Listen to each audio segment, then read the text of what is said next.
Fantasy Springs, the enormous expansion to Tokyo DisneySea, has been open for over a year now, and I feel like, as a local who's lived here for 6 years, I finally feel like the hype has kind of died down, and I can look at the expansion a bit more soberly. So in this video, I want to talk about, did Fantasy Springs kind of ruin DisneySea? Does it fit into the park? And what does the future look like for the expansion and the rest of the park? So yesterday was September 4th, which is the anniversary of Tokyo DisneySea's opening. It's 24 years old, and for 23 years, the park was super cohesive. You know, you have this river that runs through the entire park. It goes through every area of the park.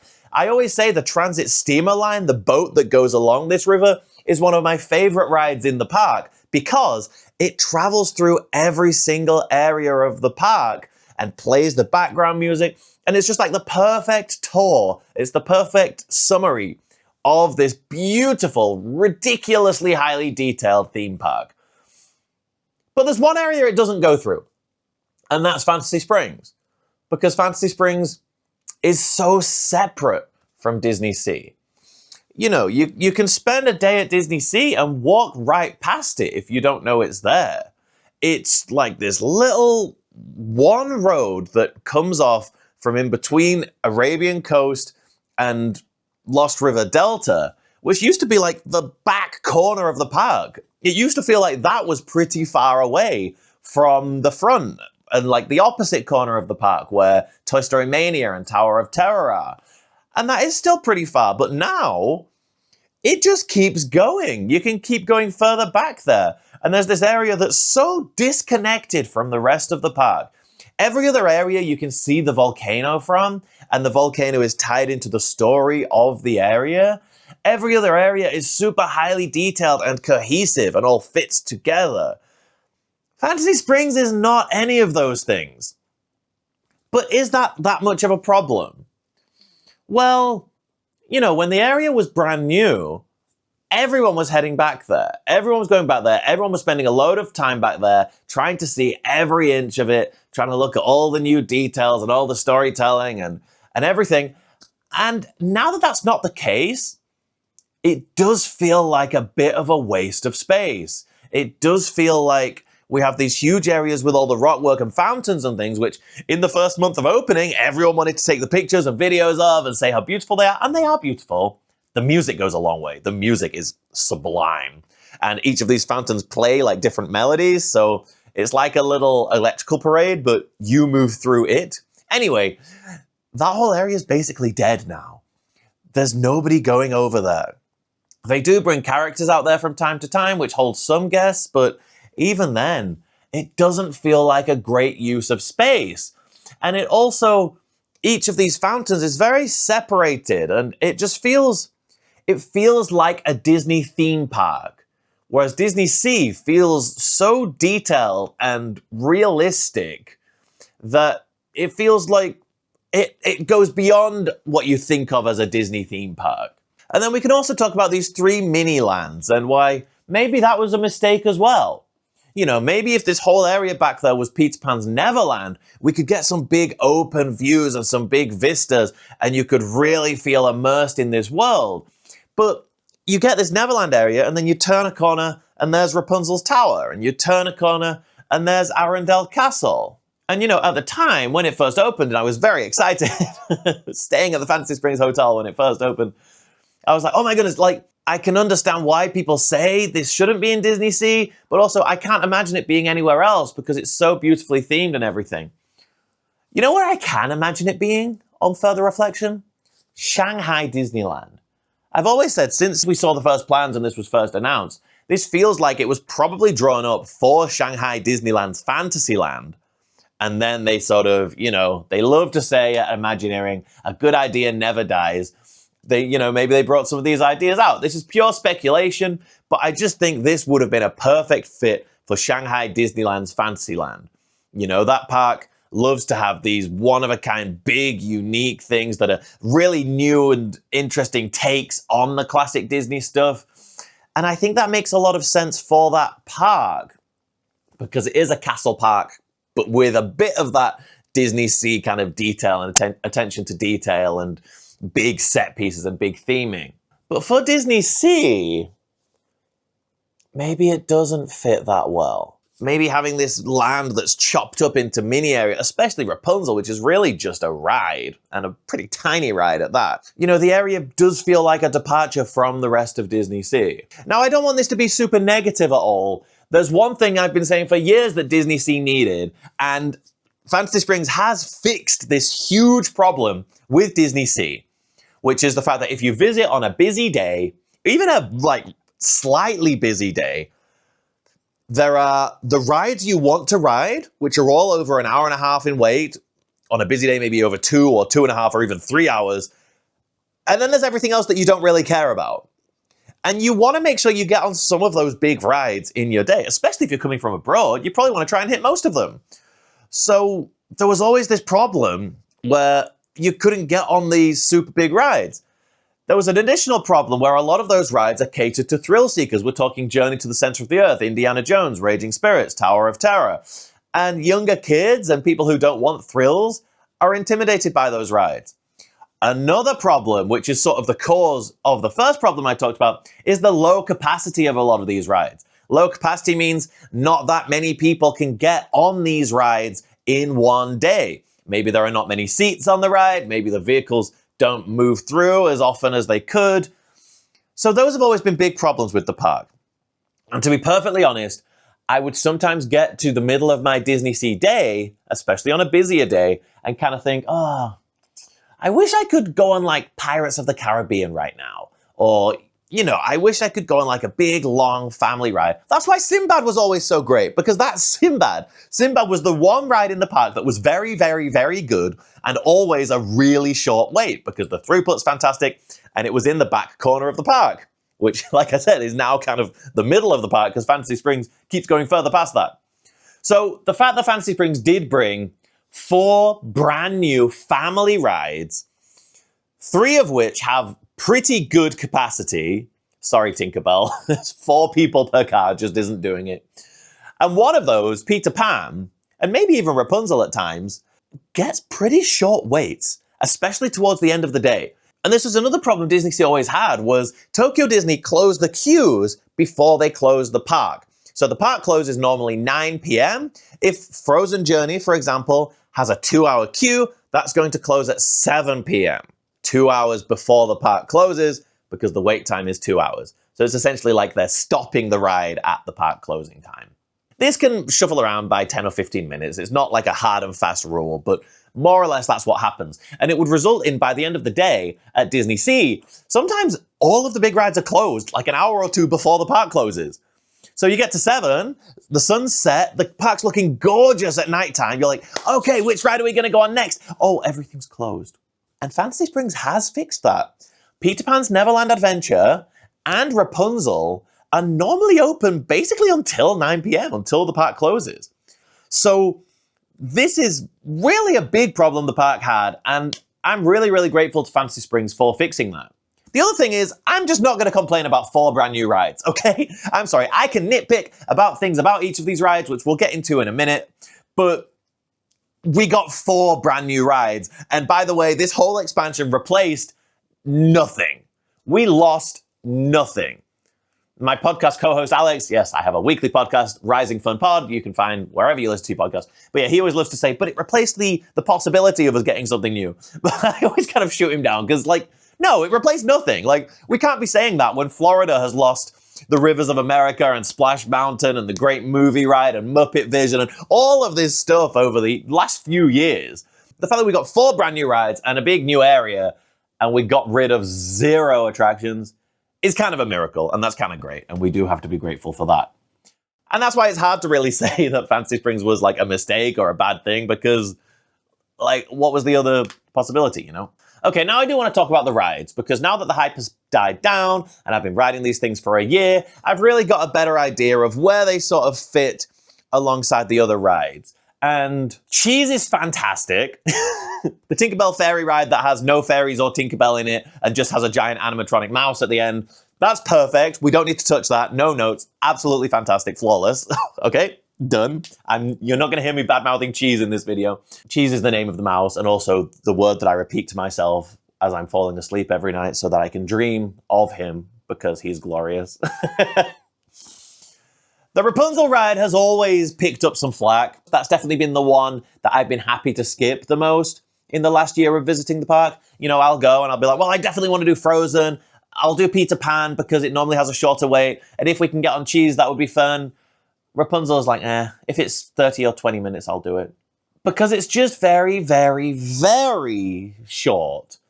And what's there is lovely. What's there is really, really nice. And it's going to be the ride that I'm always like, oh, you know what? I haven't done it for a while. I'd like to do it today.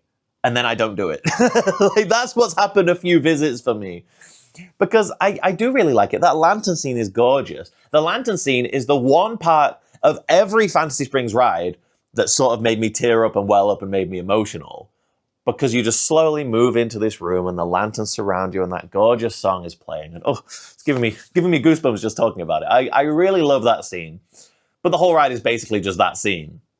You know, you can see the tower from off the ride and then you get inside and bish bash bosh. It's just super, super short. And it's a shame we couldn't have had a longer ride there. Especially when it's like right next to Sinbad, which is a proper boat ride. Like that's what you expect when you sit in a boat in a Disney park. You expect a 12-minute long ride like Sinbad, Small World, Pirates of the Caribbean. Like, these have set the precedent for what a boat ride is.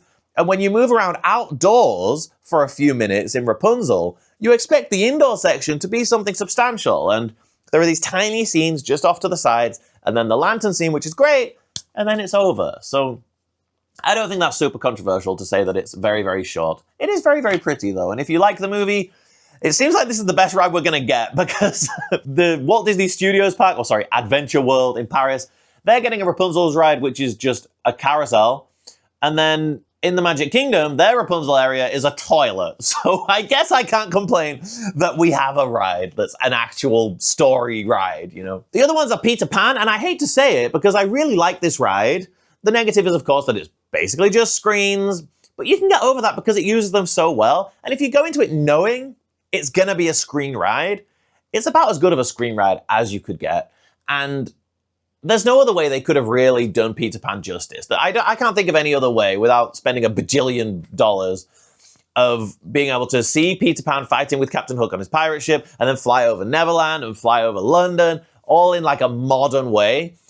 Because I just realized as I'm saying that, like, there's no other ride system that could do that. Oh, but we've had a ride for 70 years that's been doing those exact things. So, maybe I'm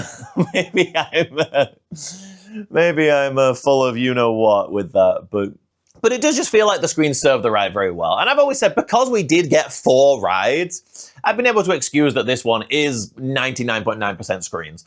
Like, if this was the big ride, if we did, like I said earlier, just get a big Neverland area and Peter Pan was the new ride for DisneySea and it was that, I would be a lot more disappointed and I would be a lot more understanding of other people's disappointment. But the best thing about the Peter Pan ride is it gets pretty short waits. Like, that's the ride I was really talking about when I went on earlier about how Fantasy Springs does kind of fix DisneySea. Peter Pan's Neverland Adventure is the one big meaty ride in the park that you can always get on every day, even when it's busy, for less than an hour, normally less than 40 minutes or so, and it's always the ride that's open at the very end of the day. If you get to the end of the day and you're like, oh, I want to do another ride, but everything's closed. Oh, wait, Peter Pan's Neverland Adventure is always open. I mean, I say always, please don't, like, I'm talking about 99% of the time. Please, you know, don't plan your trip around going to that at 8:59 p.m. and then it's closed and you get angry at me and you start disliking all of my videos. Like, you've got better ways to use your time than that. Please don't do that. Oh, by the way, 2 things. If you are planning a trip, it's very, very difficult to buy your tickets on the Tokyo Disney website. A lot of foreign credit cards don't work. It's just a lot of headache. You have to make an account and all this stuff. I recommend trip.com. I honestly, genuinely use this website to buy my tickets every single time. And the reason I do that is because you can use PayPal and you can use all these different payment systems that the Tokyo Disney website don't accept. They also allow refunds. Once yes, me, the guy who's lived here for 6 years and has a YouTube channel about these parks, bought a ticket for Tokyo Disneyland instead of Tokyo DisneySea, like a big idiot, and they just gave me an immediate refund. And you might think that's, well, I'm sure Tokyo Disney would have done that. They do not. If you buy a ticket for one of the parks, you cannot change it to the other park. But Trip.com do let you do that. I have an affiliate link in the description that you can use to buy your park tickets and also to look at hotels around the area. So please do use those links. That helps me out. And I genuinely just really like this website. I think I do recommend getting your tickets from there anyway. The reason I use PayPal to buy my tickets is because that's where the money from my Patreon goes. If you want to support my channel and get early access to all of these videos, as well as be able to message me anytime you want about your upcoming trip, please do check out my Patreon. Thank you so, so much. Okay, shilling over. I'm sorry. I literally have to go to work right now. He says, looking at his wrist, which doesn't have a watch on it. But I do have to go to work right now. And my dream is to quit my job and do all this stuff full time. So that's the reason for all that. And that's also the reason that my t-shirt is probably going to change in a second. Okay, I'm back. Now sporting a grand finale Hong Kong Disneyland Buzz Lightyear t-shirt. I was actually the last person in the last vehicle of the Buzz Lightyear ride in Hong Kong before it closed, and they replaced it with that terrible Ant-Man ride. Anyway, we're not talking about that right now. The next ride I really want to talk about is the Frozen ride, Anna and Elsa's Frozen Journey, because this is the one that over the last year, my feelings towards have changed the most. There's a lot of great stuff to say about this ride. There are so many clever things about the staging, the way the vehicles move forwards and backwards. There's stuff like how you move backwards through Anna singing for the first time in forever, and then the boat moves back and reveals Elsa, and you can see both of them. Like, there's brilliant theatrical staging like that. I adore the way the door turns around, and I've always felt that the clips from the movie, the projections that just show clips of the movie, was the worst part of the ride and kind of brings it down a touch. But it's still an incredible ride. However, I have to say, in recent visits, I don't know if it's just because it's still the most difficult thing to get on out of the 4 new rides, but I've sort of settled into being like, okay, it's very, very good, but I don't think it's quite the spectacular ride that I maybe thought it was a year ago.